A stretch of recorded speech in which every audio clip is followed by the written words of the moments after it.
Om Shanti. This is the Avyakta Murli of 5th March 2004. In the series of Mera Baba, this is point number 38. So change your sanskar and the world will be changed. Explanation. You can see that your praise is merciful. Are you? You are the merciful gods and goddesses. Are you not? Are you? So do you not feel mercy? Your brothers and sisters are so unhappy. Do you not feel mercy seeing their sorrow? Do you feel mercy? So change your sanskars and the world will be changed. Unless you change your sanskar, the world cannot be changed. So this is the Avyakta Murli of 5th March 2004. Baba is saying, you can see that your praise is merciful. Are you? You are merciful gods and goddesses. Are you not? Are you? So do you not feel mercy? Your brothers and sisters are so unhappy. Do you not feel mercy seeing their sorrow? Do you feel mercy? So change your sanskar and the world will be changed. Unless you change your sanskar, world cannot be changed. So Baba is telling us to become merciful. There are 5 different words in English language, very much related. One is pity. Second is mercy. Third is compassion. Fourth is sympathy. And fifth is empathy. There is a common link in all these 5 words. But what is the difference? Is there any difference? What is pity? What is compassion? What is mercy? What is sympathy? And what is empathy? Baba says, be rahmdil. But translators have used the word mercy. But when we come to English language, there are different words. And all these words have been used in religion. All these words have been used by spiritualists down the ages. All these words have been used in scriptures. All these words have come in ancient holy texts with different connotations and different meanings. So what is the difference between these two? Let's start with pity. What is pity? When Baba is saying be rahmdil, does he mean pity? No. Then what? Then what is pity? Pity also has got negative meaning. When you pity on somebody, you are expressing your sorrow. Somebody has died somewhere afar. Or somebody is suffering. You just feel pity and that's it. There are no deep emotions. There are no deep feeling of love. There is no any sort of any action. There is no thinking that you can also be in that same situation one day. You just feel pity. You feel pity on this person. He is suffering so much. He is a beggar. He doesn't have anybody. He is an orphan. He is in old age home. These are the instances of pity. Pity also has got negative meaning. It doesn't show that you have a magnanimous big heart. It's even lesser than formality. It's just emotion which is arising in your heart. You feel pity on somebody. It's a pitiable stage. That's it. Second word is compassion. What is compassion? Or rather, we need to compare 2 words, compassion and mercy. If you think of mercy, mercy is shown by somebody who is in power, who has got authority. You show mercy on somebody. But mercy does not mean person has got love in it. Just as judge has shown mercy on that accused. So there is an action involved. In mercy, action is there, authority is there, but not necessarily love is there. So that is mercy. Third is compassion. What is compassion? Compassion is known as milk of human kindness. milk of human kindness. That is compassion. Compassion, there is a love involved. Sarvabhut Daya. Universal feeling of brotherhood is included in compassion. But compassion may not have any action. Mercy has got action, but no love. Compassion has got love, but not necessarily action. You feel compassionate. You feel compassion for somebody, but that doesn't mean that you are doing something for that person. There are feelings, or I can even say there is an intense desire to do something for somebody, but not necessarily action is involved. There is just a desire, just a feeling. While in mercy, love can be there, but not necessarily love is there. Just as judge is showing mercy on somebody. And for mercy, you have to be in power. Fourth word is sympathy. Sympathy is a broad term. The universal feeling of kinship, brotherhood, where you sympathize with everybody who is suffering. I sympathize with his condition. That is a broad term, sympathy. And the fifth term is empathy. Empathy is something you feel that you are in the same situation as that person is. This is samanubhuti. Sympathy is sahanubhuti. In sympathy, there is a mercy involved. In sympathy, there is a compassion. Compassion could be there. But empathy goes a step further. Empathy means samanubhuti. You feel that pain. If somebody is suffering, you feel that you are suffering it. You put yourself in his shoes and experience that pain, that suffering, that misery, that sorrow, those pangs of pain which he is having. You feel the same, and then you have also the intense desire to assuage, to relieve that person, to assuage that misery, to relieve that person of that pain, that suffering, that misery. So these are the 5 words. One is pity, second is mercy, third is compassion, fourth is sympathy, fifth is empathy. Baba has said, be rahmdil. Now, translators have used the word mercy. And whenever you translate any language, though these are 5 words, but rahm is still something else. These are those Hindi words which can never be translated into English. The moment you try to translate any word, you kill the beauty of that word. You kill the deep meaning of that word. Just as dharma can never be translated into English. Religion is a very different word. Shraddha can never be translated into English. Vishwas can never be translated into English. Sanskar can never be translated into English. Preeti, Prem, Sneha. We use the one word. Love for everything.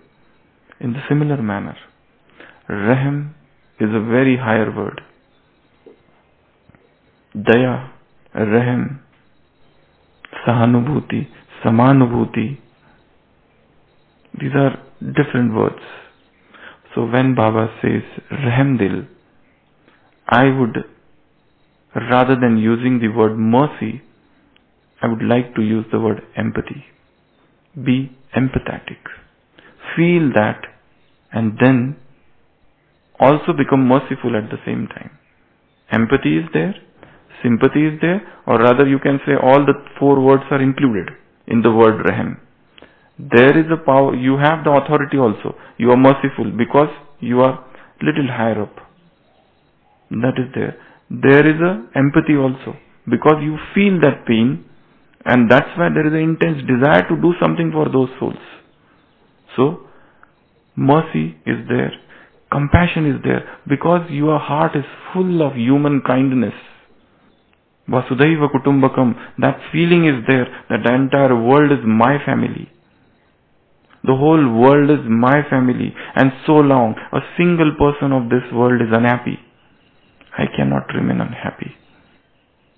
So long as I do not rid every soul of sorrow, of misery and suffering, I cannot rest quiet. There is a story given in the literature of Mahayana Buddhism that Mahatma Buddha, he left his body, he died, and he went up. He ascended the throne of heaven. At the gate of heaven, or rather not heaven, they call it Nirvana. There was a janitor, there was a watchman who was there, and he asked, please enter, we are waiting for you. The kingdom of heaven is ready for you. And Mahatma Buddha said, I don't want to enter inside. They told him, please enter. You have nothing left. You have done your task. You have reached the stage of perfection. You are the perfect candidate for Nirvana. Please enter. He said, no. Unless and until I see each and every human being of this planet getting free from sorrow, I will not enter. That's a story given, and that is showing his compassionate heart. That is showing his merciful heart. Be ye merciful even as your Father is merciful. Jesus Christ has said somewhere, just as your Father is merciful, be ye merciful. Be ye compassionate at some other place in Bible. Even as your Father is merciful, even as your Father is compassionate. So mercy and compassion, Al-Rahman and Al-Rahim, that is the word given to 99 names of Allah, of God in Quran. Two names are, He is the ocean of mercy and He is the ocean of compassion, Kripa Sindhu and Daya Sindhu. He is that. So just as He has that mercy, that compassion, that sympathy, that empathy, so also we have. We need to have that. He is Rahmdil. So we need to become Rahmdil like Him. That we accept each and every soul with all their faults, with all their failings, with all their imperfections, with all their defects, with all their sanskars. Because everybody is in the phase of struggling. Just as I have overcome some of my sanskars, and I have not been able to defeat some of my own sanskars, in the similar manner that other soul is also in this journey. He is also struggling. What I need to have for him is deep understanding. Let me also accept, just as I do not oppose my own sanskars, but I want to oppose their sanskars. Why? Let me also accept their sanskars, because one or other day, they will also get rid of those sanskars. Just as I got rid of them, one day that will happen to them. So that is to become merciful. But people in the world have taken the dress of false mercy. They show mercy for those people who are staying somewhere far off, and they are so cruel to the people who are around them. We are giving sakash whenever we hear the news that there is an earthquake. We sit down and we send sakash. But those people who are around us, they are suffering because of us. We are least merciful for them. The person who is in our family, who is in my house, the sister who is in my center, she is suffering. And we are planning yoga program for Sakash, for those flood afflicted people. Leo Tolstoy, he is a Russian author, he was a Russian author. He has described a story, a beautiful story of his own mother. He has written that when I was a very small child, my mother, who was from a very rich family, from Zahar family, and she was a compassionate lady, a lady full of sensitive nature. Her heart used to bleed for everything. And he has described the story of his mother. She used to go to watch plays or dramas in theatre. And whilst she was sitting there in theatre watching those plays or dramas, she used to cry Continuously, so much blubbering, so much crying that so many handkerchiefs, napkins would get wet. And there was a servant sitting to give her handkerchief one after another. And she was crying, seeing that some actor is suffering. She was crying and crying and crying. She was feeling that pain because that actor is suffering. There is some sorrow, there is some suffering, somebody's death, somebody's disease. And she used to cry. Such a compassionate heart. Leo Tolstoy has written, I used to think that my mother is such a compassionate person. So full of human kindness, milk of human kindness. But there was a but to it. He says, one day I realized that when she used to watch that play inside the theatre, there was a coachman. She had a chariot and there was a coachman, and in that chilled atmosphere, she used to order that coachman to sit there only, not to move, because I can come out anytime and you have to be ready to carry me back home. And it happened many times that that coachman who was sitting in that biting cold would be so frozen that he would die. And she used to come and say, remove this person and next coachman should be ready. This was her mercy.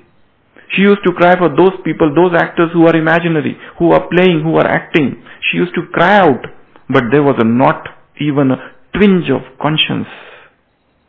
A person is dying in front of her heart, in front of her eyes, and she used to say, remove this man and bring a new coachman. Leo Tolstoy has said, how a person deceives oneself. Is this a mercy? I used to think my mother is the most kind, most humane person in this world. But when I saw this, I understood her deception. I understood her hypocrisy. That the person who is near you, he is dying. And you are shedding tears, those crocodile tears. Is this a mercy? No. Mercy doesn't mean this.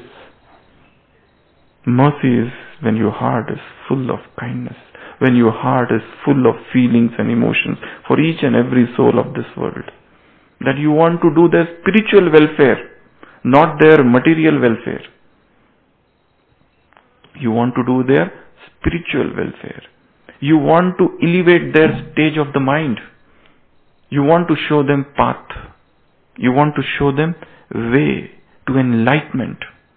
Just as you have become enlightened. You want that every soul of this planet, every soul of this earth should get enlightenment. Sambodhi. Highest stage of consciousness. Satori. Zen calls it Satori. Buddhism calls it Nirvana. Jain calls it Kaivalya. Hinduism calls it Moksha. Christianity calls it Beatitude, Emancipation. Zen calls it Satori. Buddhism also calls it Sambodhi. Let every human soul reach this highest platform of human consciousness, this highest stage of enlightenment, highest stage of awakening, where your heart bleeds for everyone. Sant Hridaya Navanit Samana. There is a saying in Hindi that a saint's heart is like butter. It melts. Navanit. It's like a butter. It melts.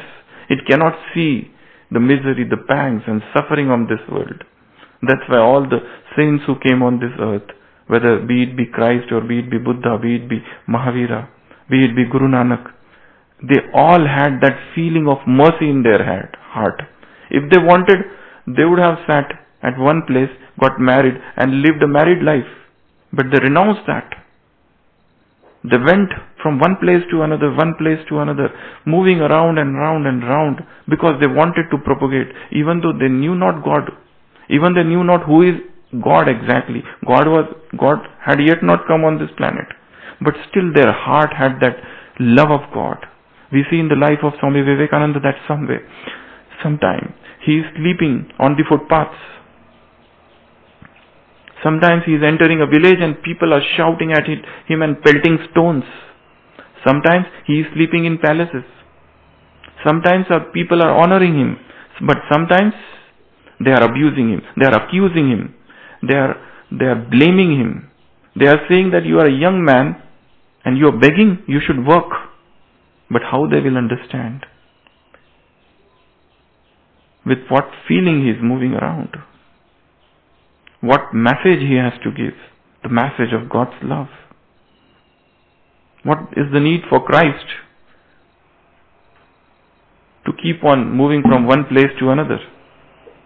He has said somewhere, foxes have holes, birds have nests, but this Son of Man hath not where to lay his head. Now people are building churches in his name, but when he was there, he did not have even a place to sleep. Foxes have holes, birds have nests, but this Son of Man hath not where to lay his head. When Socrates was there, people abused him. He was poisoned to death. He was made to drink poison. Plato was the disciple of Socrates. He has said, Plato has said, Socrates was like a gadfly. Gadfly is a fly, insect. And the entire Athens was the capital of Greece. Athens was like a horse. And this Socrates was like a gadfly. He used to irritate that entire Athens. Because the entire Athens was sleeping. So this man came and he started irritating everything. That's why people poisoned him to death. Those pandits, those rabbi, they could not tolerate any person coming and started teaching us. So he compared Plato, the disciple of Socrates, compared the city of Athens to a horse, and this Socrates, my master, was a gadfly. He used to irritate that horse. And that's why that Athens sentenced him to death. That's what people have done. But still, their heart was full of human kindness for everyone. There's a story of Sufi Saint Mansoor. He was chopped. His legs were cut. His hands were cut. He was made blind. So much atrocities were done on him. And he was just crying, Anal Haq, Anal Haq, Anal Haq. I am He, I am He, I am that eternal. Who are these people? Down the history you see, these are the people whose hearts were filled with human compassion. They wanted to do something for the world. In 1857, there was a revolt, Kranti, 1857 Kranti, Renaissance. In that, there was a sadhu, there was a saint, there was a sannyasi who had kept Maun Vrat for 30 years. There was a sadhu in that period of 18th uprising, or Sepoy mutiny it is known as. It's a most famous revolt in Indian history, 1857. There was one sadhu, there was one sannyasi who had kept silence, oath of silence, Maun Vrat for 30 years. And he happened to pass from that British colonies. All those Britishers caught him. And they asked him, who are you? They thought he was a spy. They thought he was a jasus. They kept on asking him, but how he will say now?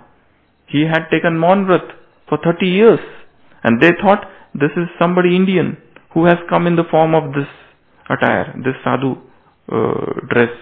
So they kept on asking him. Ultimately, they took their rifle and they stabbed him straight in his chest. And that sadhu, after the mourn of 30 years, he said only one thing, Tatvamasi. I am that what you are. I am the same soul as you are. He didn't break his mourn. They kept on pestering him, bugging him, torturing him, but he did not open his mouth. Ultimately they stabbed him, and at the time of death, that man said, Tatvamasi. That is the power of tolerance. That is the power of mercy. When you are merciful for the world, you tolerate everything. The world will torture you. The world will pester you. The world will bug you. The world will take a jibe at you. The world will do everything. Criticize you, oppose you, blame you. But still, you have to have that merciful heart. So, being merciful is a very high stage in spirituality. It's not so simple. You have to suffer, you have to tolerate everything you have to do. So today's homework is be merciful. Explore the depth of mercy, compassion, sympathy, empathy. Om Shanti.